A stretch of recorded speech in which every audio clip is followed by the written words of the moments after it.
සුබ දවසක් ඔයාලා හැමෝටම. අද වීඩියෝ එකෙන් කතා කරන්නේ මම ඉතිහාසය පාඩම් කරපු විදිහ, ඒ පාඩම් කරන්න පාවිච්චි කරපු ක්‍රම මොනවාද කියලා.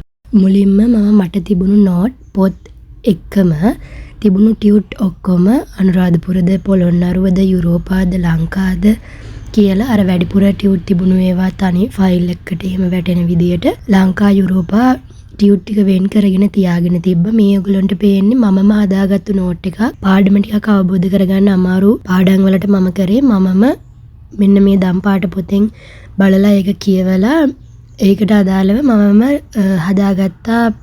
අනිත් නෝට් ඔක්කොම එකතු කරලා මමම නෝට් එකක් හදාගත්තා. මේ දම් පාට පොත අධ්‍යාපන ප්‍රකාශන දෙපාර්තමේන්තුවෙන් යුරෝපා ඉතිහාසයට ගහන පොත.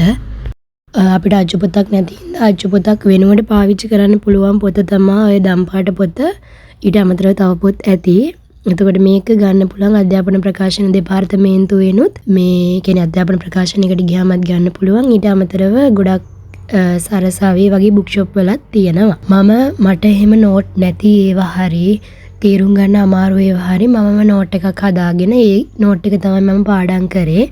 සමහර දම් පාට පොතේ තියෙන පාඩමුත් කියවලා තේරුම් ගන්න අමාරු ඒවා තියෙනවා. ඒත් එහෙම ඒවට අපිට වෙන තියෙන නෝට්ස් උත් ඒ දෙකම එකට එකතු කරගෙන කියවලා තේරුම් අරගෙන ඔයාටම තේරෙන විදිහේ නෝට් එකක් හදා ගන්නවා නම් ඒක ගොඩක් හොඳයි.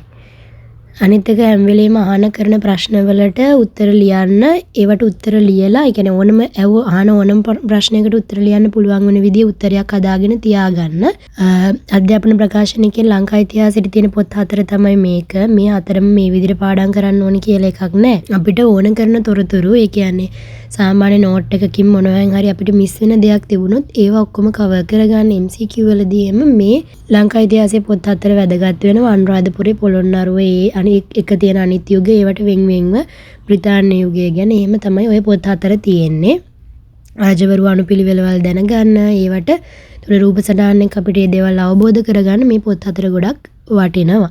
ඒ වගේම අපිට තියෙන නෝට් එක හරි ඔය පොත් එක හරි පාඩමක් පාඩම් කරලා ඒක ඔලුවට දාගෙන ඉවර වුණාම හරි ක්ලාස් එකේ පාඩම ඉවර වුණාම හරි මම ඊට අදාළව පාස් පේපර්ස් වල ඇවිල්ලා තියෙන ප්‍රශ්න මොන අවුරුදු වලද, දැන් මේ උදාහරණයක් විදිහට පෘතුගීසි කියන ඒ ප්‍රශ්නේ සාමාන්‍ය එන ප්‍රශ්නනේ ඕවා. එතකොට ඒකට අදාළව පාඩම කරලා ඉවර වුණා නම් අනිවාර්යෙන් ඒකට අදාළව මොන ප්‍රශ්නද අහලා තියෙන්නේ, මොන අවුරුදු වලද ඒ ප්‍රශ්නේ අහලා තියෙන්නේ කියලා මාක් කරගන්නවා. වෙලාව ලැබෙන වෙලාවන් වලදී ඒ ප්‍රශ්න ලියලා ඉවර කරන්න. ෂෝට් නෝට් ගැන මම කලින් කතා කරා. එතකොට පාඩම මොකක් හරි අමාරු පාඩමක් හරි කරුණු ගොඩාක් තියෙන පාඩමක් අපිට අඩු කරගන්න ෂෝට් නෝට් පාවිච්චි කරන්න පුළුවන්. මම මේක ඔයගලන්ට කලින් ෂෙයා කරගෙන තියෙනවා. මේක මම ටීචර්ස් ගයිඩ් එකේ තියෙන තැන් ඒ කරුණු අරගන්න කරපු එකක්. ඒ කියන්නේ ටීචර්ස් ගයිඩ් එකේ තියෙන ගොඩක් තැන් තමයි MCQ ප්‍රශ්නවලදී ඒ විදිහටම ඇහෙන්නේ. ඒ නිසා ටීචර්ස් ගයිඩ් එක ෆලෝ කරන ගමන් මං ගාව තිබුණේ නැති ටීචර්ස් ගයිඩ් එකේ කියන්නේ ලැබ් එකෙන් මම බලපු ටීචර්ස් ගයිඩ් එකේ ඒ පාඩම් වල කරුණු ටික තමයි මම පොතට ගත්තේ ගොඩක්ම. ටීචර්ස් ගයිඩ් එක ළඟ තියෙන කියන්නේ 12 වසරේ ඒවා මම ඒකෙම හයිලයිට් කරලා මාක් කරගත්තා.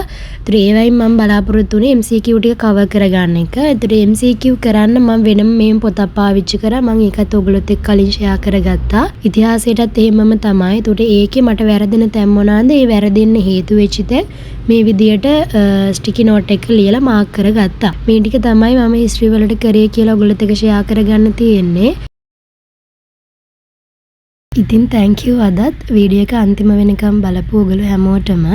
අලුත් වීඩියෝ එකක් අරගෙන එනකල් අදට ගිහිල්ලා එන්න.